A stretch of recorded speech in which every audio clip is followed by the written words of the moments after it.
Assalamualaikum warahmatullahi wabarakatuh. Saya Zainur Rozikin dan saya akan memperkenalkan rekan saya yang bernama Muhammad Yogi.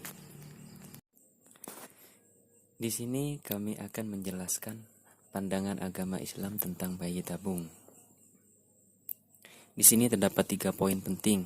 Untuk poin yang pertama, apa pengertian bayi tabung? Poin yang kedua, bagaimana proses dan tahapan bayi tabung? Yang ketiga, hadis dan ayat-ayat Al-Quran yang menjelaskan tentang haramnya bayi tabung. Untuk poin yang pertama dan yang kedua akan dijelaskan oleh saya sendiri. Pengertian bayi tabung. Bayi tabung adalah bayi hasil konsepsinya dari pertemuan antara sel telur dan sperma yang dilakukan dalam sebuah tabung yang dipersiapkan sedemikian rupa di dalam laboratorium. Di dalam laboratorium, tabung tersebut dibuat sedemikian rupa sehingga menyerupai dengan tempat pembuahannya yang asli, yaitu rahim ibu atau wanita. Yang kedua, bagaimana proses dan tahapan bayi tabung? Prosesnya mula-mula dilakukan pengambilan sel telur dari wanita yang baru saja mengalami ovulasi. Kemudian, sel telur yang diambil tadi dibuahi dengan sperma yang sudah dipersiapkan dalam tabung, yang suasananya dibuat persis seperti dalam rahim. Setelah pembuahan, hasil konsepsi tersebut dipelihara beberapa saat dalam tabung sampai pada suatu saat tertentu akan dicangkokkan ke dalam rahim wanita tersebut. Selanjutnya, diharapkan embrio itu akan tumbuh sebagaimana layaknya di dalam rahim wanita. Secara sederhana, bayi tabung adalah proses pembuahan sel telur dan sperma di luar tubuh ibu. Istilahnya in vitro fertilization. In vitro bahasa Latin, artinya dalam gelas atau tabung. Fertilization artinya pembuahan. Dalam proses bayi tabung, sel telur matang diambil dari indung telur ibu. Dibuahi dengan sperma di dalam medium cairan. Setelah hasil, embrio kecil yang terjadi dimasukkan ke rahim dengan harapan berkembang menjadi bayi. Berikut 10 tahapan dalam proses pembuatan bayi tabung. Yang pertama, seleksi pasien. Apakah Anda dan suami layak mengikuti program bayi tabung? Bila layak, baru bisa masuk dan mengikuti program bayi tabung. Yang kedua, stimulasi atau merangsang indung telur.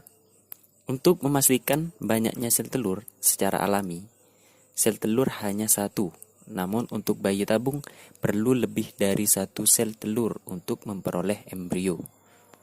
Yang ketiga, pemantauan pertumbuhan. Folikel, cairan berisi sel telur di indung telur, melalui ultrasonografi. Tujuannya melihat apakah sel telur sudah cukup matang untuk panen. Yang keempat, mematangkan sel telur dengan menyuntikkan obat agar siap dipanen. Yang kelima, pengambilan sel telur, kemudian diproses di laboratorium. Yang keenam, pengambilan sperma suami pada hari yang sama. Jika tidak ada masalah, pengambilan dilakukan lewat masturbasi. Jika bermasalah, pengambilan sperma langsung dari buah zakar melalui operasi. Yang ketujuh, pembuahan atau fertilisasi. Di dalam media kultur di laboratorium, hasilnya embrio. Yang kedelapan, transfer embrio kembali ke dalam rahim agar terjadi kehamilan setelah embrio terbentuk. 9. Penunjang fase luteal. Untuk mempertahankan dinding rahim, dokter memberi obat untuk mempertahankan dinding rahim ibu agar terjadi kehamilan. Yang terakhir, proses simpan beku embrio. Jika ada embrio lebih, bisa disimpan untuk kehamilan selanjutnya. Untuk poin yang ketiga akan dijelaskan oleh rekan saya yang bernama Muhammad Yogi. Kepada Muhammad Yogi, dipersilakan. Hukum bayi tabung menurut pandangan Islam. Jika kita hendak mengkaji masalah bayi tabung dari segi hukum Islam, maka harus dikaji dengan memakai metode ijtihad lazim dipakai oleh para ahli ijtihad agar ijtihadnya sesuai dengan prinsip-prinsip dan jiwa Al-Quran dan Sunnah yang menjadi pegangan umat Islam.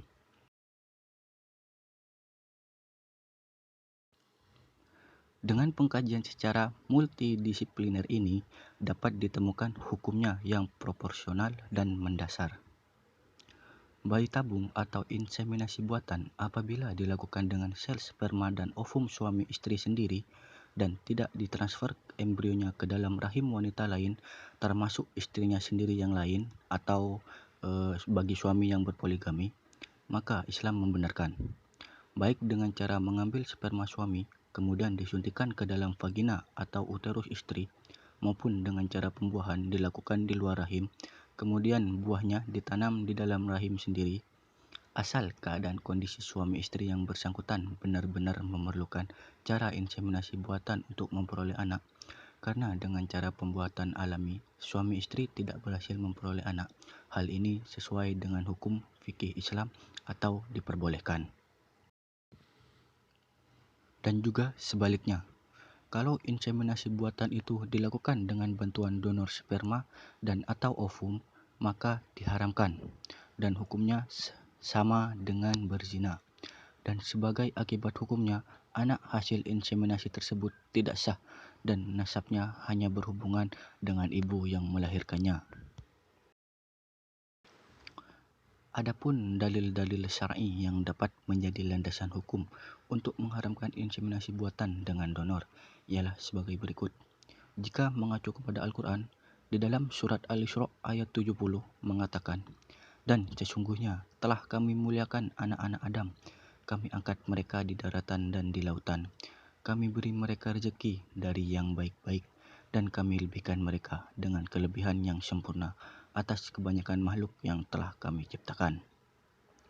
Dan juga dalam surat At-Tin ayat 4 mengatakan bahwa sesungguhnya kami telah menciptakan manusia dalam bentuk yang sebaik-baiknya. Di dalam kedua ayat tersebut menunjukkan bahwa manusia diciptakan oleh Tuhan sebagai makhluk yang mempunyai kelebihan atau keistimewaan sehingga melebihi makhluk-makhluk Tuhan lainnya. Dan Tuhan sendiri berkenan memuliakan manusia. Maka sudah seharusnya manusia bisa menghormati martabatnya sendiri dan juga menghormati martabat sesama manusia. Sebaliknya, inseminasi buatan dengan donor itu pada hakikatnya merendahkan harkat manusia dan mensejajarkannya dengan hewan yang diinseminasi. Dan jika mengacu kepada hadis Nabi, ada salah satu hadis yang berkata, tidak halal bagi seorang yang beriman pada Allah dan hari akhir menyiramkannya sperma pada tanaman orang lain atau vagina istri orang lain. Hadis riwayat Abu Daud, Al-Tirmizi, dan hadis ini dipandang sahih oleh Ibnu Hibban. Dan kemudian jika kita mengacu pada hasil ijtihad para ulama, jika kita mengacu pada MUI atau Majelis Ulama Indonesia dalam fatwanya menyatakan bahwa bayi tabung dengan sperma dan ovum dari pasangan suami istri yang sah hukumnya mubah atau boleh. Sebab ini termasuk ikhtiar yang berdasarkan kaidah-kaidah agama. Namun, para ulama melarang penggunaan teknologi bayi tabung dari pasangan suami istri yang dititipkan di rahim perempuan lain. Itu hukumnya haram, papar MUI dalam fatwanya. Dari pandangan Nahdlatul Ulama atau NU juga telah menetapkan fatwa terkait masalah ini dalam forum Munas Alim Ulama di Kaliurang, Yogyakarta pada tahun 1981. Ada 3 keputusan yang ditetapkan ulama NU terkait masalah bayi tabung.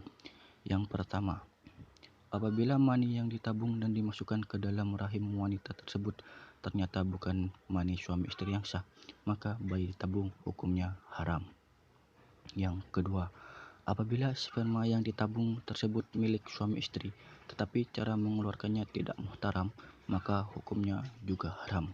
Yang disebut mani muhtaram adalah mani yang keluar atau dikeluarkan dengan cara yang tidak dilarang oleh syarak, papar ulama NU dalam fatwa itu. Yang ketiga, apabila mani yang ditabung itu mani suami istri dan cara mengeluarkannya termasuk muhtaram serta dimasukkan ke dalam rahim istri sendiri, istri yang syah, maka hukum bayi tersebut menjadi mubah atau boleh. Dan yang ketiga, dari Majelis Tarjih dan Tajdid PP Muhammadiyah juga telah menetapkan fatwa terkait boleh tidaknya menitipkan sperma suami istri di rahim istri kedua. Dalam fatwanya, Majelis Tarjih dan Tajdid mengungkapkan, berdasarkan ijtihad jama'i yang dilakukan para ahli fikih dari berbagai pelosok dunia Islam, termasuk di Indonesia yang diwakili Muhammadiyah, hukum inseminasi buatan seperti itu termasuk yang dilarang. Hal itu disebut dalam ketetapan yang keempat dari sidang periode ketiga dari Majma'ul Fikih Islami dengan judul At-Tafa'ul An-Nabib atau bayi tabung, papar fatwa Majelis Tajrid PP Muhammadiyah. Jadi, untuk kesimpulan pada presentasi kali ini yang berjudul bayi tabung dalam pandangan Islam, setelah kami gali, kami kaji, dan kami paparkan, maka kami dapat memberikan kesimpulan bahwa yang pertama, bayi tabung atau inseminasi buatan dengan sel sperma dan ovum dari suami istri sendiri dan tidak ditransfer embrionya ke dalam rahim wanita lain atau ibu titipan diperbolehkan dalam Islam jika keadaan kondisi suami istri yang bersangkutan benar-benar memerlukan dan status anak hasil inseminasi macam ini sah menurut Islam. Dan yang kedua, bayi tabung atau inseminasi buatan dengan sperma atau ovum donor diharamkan dalam Islam. Hukumnya sama dengan zina dan anak yang lahir dari hasil inseminasi macam ini atau bayi tabung ini statusnya sama dengan anak yang lahir di luar perkawinan yang sah.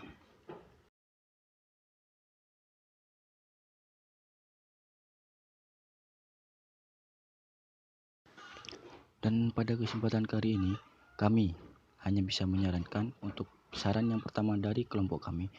Yang pertama, pemerintah hendaknya melarang berdirinya bank nutfah atau bank sperma dan bank ovum untuk pembuatan bayi tabung karena selain bertentangan dengan Pancasila dan Undang-Undang Dasar 1945 juga bertentangan dengan norma agama dan moral serta merendahkan harkat manusia sejajar dengan hewan yang diinseminasi tanpa perlu adanya perkawinan. Untuk yang kedua, pemerintah hendaknya hanya mengizinkan dan melayani permintaan bayi tabung dan sel sperma dengan ovum suami istri yang bersangkutan tanpa ditransfer ke dalam rahim wanita lain atau ibu titipan. Dan pemerintah hendaknya juga melarang keras dan dengan sanksi-sanksi hukumannya kepada dokter dan siapa yang melakukan inseminasi buatan pada manusia dan sperma atau ovum donor. Baik, mungkin cukup itu presentasi dari kelompok kami. Saya mewakili kelompok saya atas nama Muhammad Yogi dan mewakili teman saya atas nama Zainul Rozikin mengucapkan terima kasih. Apabila ada yang perlu ditanyakan, mungkin bisa ditanyakan pada saat perkuliahan berlangsung. Terima kasih. Wassalamualaikum warahmatullahi wabarakatuh.